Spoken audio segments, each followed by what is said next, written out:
حضرت آدم علیہ السلام سے لے کر قیامت تک آنے والے تمام انسانوں کی تعداد کے برابر سوراخ ہیں، اور یہ سور اتنا بڑا ہے کہ تمام زمین و آسمان اس سور کے اندر سما جائیں، جیسا کہ حدیث پاک میں آتا ہے کہ حضور اکرم صلی اللہ علیہ وسلم نے ارشاد فرمایا، ساتوں زمین و آسمان کے مقابلے میں سور بہت بڑا ہے۔ محترم ناظرین، حضرت اسرافیل علیہ السلام کے بارے میں آتا ہے کہ جب اللہ تبارک و تعالیٰ نے حضرت آدم علیہ السلام کو تخلیق فرمایا اور تمام فرشتوں کو سجدہ کرنے کا حکم دیا، تو حضرت اسرافیل علیہ السلام وہ واحد فرشتے ہیں جنہوں نے سب سے پہلے اللہ تبارک و تعالیٰ کے حکم کو مانا اور حضرت آدم علیہ السلام کو سجدہ کیا۔ پھر اللہ تبارک و تعالیٰ نے حضرت اسرافیل علیہ السلام کو یہ انعام عطا فرمایا کہ ان کو اپنا سب سے خاص قرب عطا فرمایا اور ان کی پیشانی مبارک پر قرآن پاک کو تحریر فرما دیا۔ محترم ناظرین، بات کرتے ہیں کہ حضرت اسرافیل علیہ السلام کا قیامت سے کیا تعلق ہے، اور حضرت اسرافیل علیہ السلام جب قیامت کے دن سور پھونکیں گے تو یہ دنیا کس طرح تباہ و برباد ہونا شروع ہو جائے گی۔ اللہ تبارک و تعالیٰ نے اپنے 4 بڑے فرشتوں کو کسی نہ کسی مقصد کے لیے پیدا فرمایا، جیسا کہ ملک الموت کو تمام انسانوں کی روحوں کو قبض کرنے کے لیے پیدا فرمایا، اور اسی طرح حضرت میکائیل علیہ السلام کے سپرد بارش برسانا، ہواؤں کو چلانا اور دیگر معاملات کو سنبھالنا،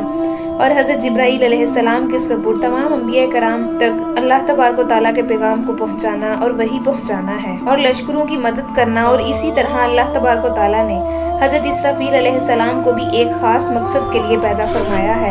اور وہ یہ ہے کہ قیامت کے دن حضرت اسرافیل علیہ السلام اللہ تبارک و تعالیٰ کے حکم کے مطابق جب سور پھونکیں گے تو قیامت قائم ہو جائے گی۔ روایات میں آتا ہے کہ جب قرب قیامت میں تمام بڑی نشانیاں مکمل ہو جائیں گی اور قیامت کے قائم ہونے میں 40 سال باقی رہ جائیں گے، تو اس وقت اللہ تبارک و تعالیٰ روئے زمین میں ایک ٹھنڈی اور میٹھی ہوا چلائے گا جو مؤمنین کی بغلوں کے نیچے سے گزرے گی، جس سے تمام تر مسلمان مر جائیں گے، اور اس کے بعد علم کو اٹھا لیا جائے گا، اور اس روئے زمین پر صرف کافر اور مشرک لوگ باقی رہیں گے جو اس دنیا کے اندر 40 سال تک رہیں گے۔ جب تک قیامت کے قائم ہونے میں 40 سال باقی رہ جائیں گے، اس وقت یہ کافر مشرک لوگ اس روئے زمین کے اوپر 40 سال تک زندہ رہیں گے، اور یہ لوگ جانوروں کی طرح سڑکوں کے اوپر زنا کریں گے، اور ہر طرف جہالیت کا دور دورہ اور کفر و شرک کا دور دورہ ہوگا، اور کوئی بھی اللہ تبارک و تعالیٰ کا نام لینے والا موجود نہ ہوگا۔ اس کے بعد جب قیامت کا وقت قریب آ جائے گا تو اللہ تبارک و تعالیٰ حضرت اسرافیل علیہ السلام کو سور پھونکنے کا حکم دیں گے۔ حضرت اسرافیل علیہ السلام سور پھونکیں گے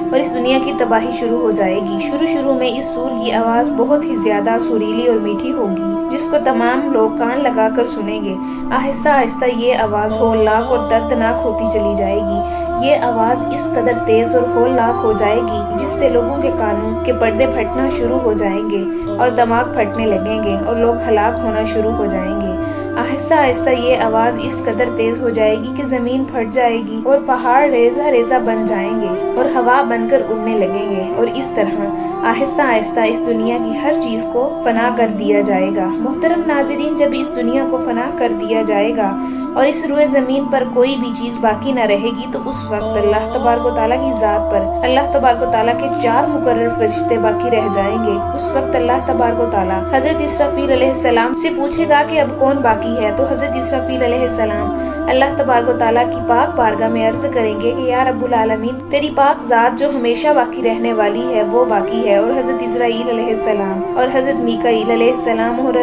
اور حضرت اسرافیل علیہ السلام باقی ہیں۔ اس کے بعد اللہ تبارک و تعالیٰ فرمائے گا کہ حضرت اسرائیل علیہ السلام اور میکائیل علیہ السلام اور جبرائیل علیہ السلام بھی مر جائیں، تو اللہ تبارک و تعالیٰ کے حکم سے یہ تینوں بڑے فرشتے بھی مر جائیں گے۔ اس وقت اللہ تبارک و تعالیٰ کی پاک ذات اور حضرت اسرافیل علیہ السلام کے علاوہ اس کل کائنات کے اندر کوئی بھی چیز موجود نہ ہوگی۔ اس وقت اللہ تبارک و تعالیٰ حضرت اسرافیل علیہ السلام سے پوچھے گا کہ اے اسرافیل علیہ السلام، اب کون باقی ہے؟ تو حضرت اسرافیل علیہ السلام اللہ تبارک و تعالیٰ کی پاک بارگاہ کے اندر عرض کریں گے کہ یا رب العالمین، تیری پاک ذات ہے جو باقی رہنے والی ہے اور باقی ہے اور میں باقی ہوں۔ اس کے بعد اللہ تبارک و تعالیٰ حکم فرمائے گا کہ اے اسرافیل علیہ السلام، تو بھی مر جا۔ اس وقت اللہ تبارک و تعالیٰ کا حکم پاتے ہوئے حضرت اسرافیل علیہ السلام بھی موت کا ذائقہ چکھیں گے اور حضرت اسرافیل علیہ السلام بھی مر جائیں گے۔ محترم ناظرین، یہ وہ وقت ہوگا کہ جب اس کل کائنات کے اندر صرف ایک ذات باقی ہوگی، وہ ذات اللہ تبارک و تعالیٰ کی پاک ذات ہوگی۔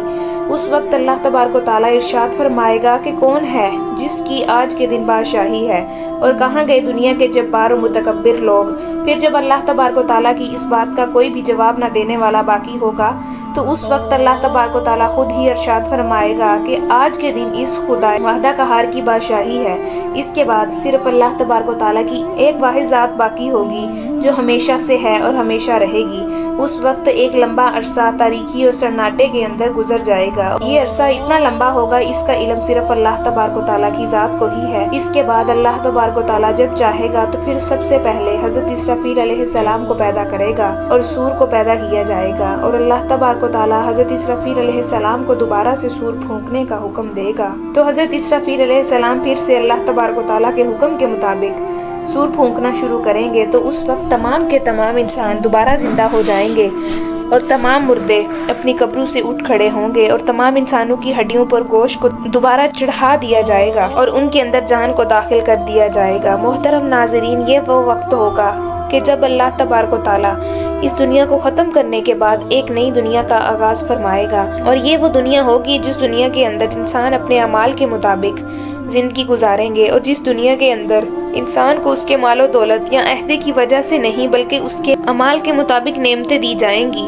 اس طرح جب دوسری مرتبہ سور پھونکا جائے گا تو تمام لوگ ننگے بدن اپنی قبروں سے اٹھ کھڑے ہوں گے اور میدان محشر کی طرف بھاگنا شروع کر دیں گے۔ یہ وہ دن ہوگا جب تمام لوگ ایک ہی منزل کی طرف رواں دواں ہوں گے، اور وہ میدان حشر ہوگا، اور جب تمام کے تمام لوگ میدان حشر میں جمع ہو جائیں گے، اس کے بعد حساب و کتاب کا سلسلہ شروع ہوگا، اور اللہ تبارک و تعالیٰ اپنے شایان شان میدان محشر کے اندر جلوہ افروز ہوگا۔ اس وقت اللہ تبارک و تعالیٰ ارشاد فرمائے گا کہ اے مجرموں، آج کے دن الگ الگ ہو جاؤ۔ اس دن تمام لوگ دو گروہوں کے اندر تقسیم ہو جائیں گے۔ ایک طرف وہ گروہ ہوگا کہ جنہوں نے ساری زندگی اللہ تبارک و تعالیٰ کی فرما برداری کے اندر گزاری اور اللہ تبارک و تعالیٰ کے احکامات کی پابندی کی اور اللہ تبارک و تعالیٰ کی محبت کے اندر اپنی زندگی کو گزارا، اور دوسری طرف وہ لوگ ہوں گے جنہوں نے ساری زندگی عیش و عشرت اور اللہ تبارک و تعالیٰ کی نافرمانیوں کے اندر گزاری۔ اس کے بعد اللہ تبارک و تعالیٰ جس سے چاہے گا اس سے اس کی دنیا کے اعمال کے بارے میں پوچھے گا، اور ان سے سوال و جواب کیے جائیں گے، اور جب تمام لوگوں کے سوال و جواب کر لیے جائیں گے تو اس کے بعد ان کو ان کے نامہ اعمال دیے جائیں گے۔ خوش نصیب ہوں گے وہ لوگ جن کو ان کے نامہ اعمال ان کے دائیں ہاتھ میں دیے جائیں گے، بد نصیب اور بدبخت ہوں گے وہ لوگ جن کو ان کے نامہ اعمال ان کے بائیں ہاتھ میں دیے جائیں گے۔ پھر اس کے بعد اللہ تبارک و تعالیٰ کے حکم سے میزان لگا دیا جائے گا، اور اس میزان پر نامہ اعمال کو تولا جائے گا۔ چنانچہ جن لوگوں نامہ اعمال کی نیکیوں والا پلڑا بھاری ہوگا ان کو جنت کے اندر داخل کر دیا جائے گا، اور جن کے نامہ اعمال کے گناہوں والا پلڑا بھاری ہوگا ان کو جہنم کے اندر داخل کر دیا جائے گا۔ امید کرتی ہوں کہ آپ کو آج کی ویڈیو اچھی لگی ہوگی۔ اگر آپ کو ہماری ویڈیو اچھی لگی ہے تو ویڈیو کو لائک کیجیے، اور مزید اس طرح کی ویڈیوز دیکھنے کے لیے ہمارا چینل سبسکرائب کیجیے۔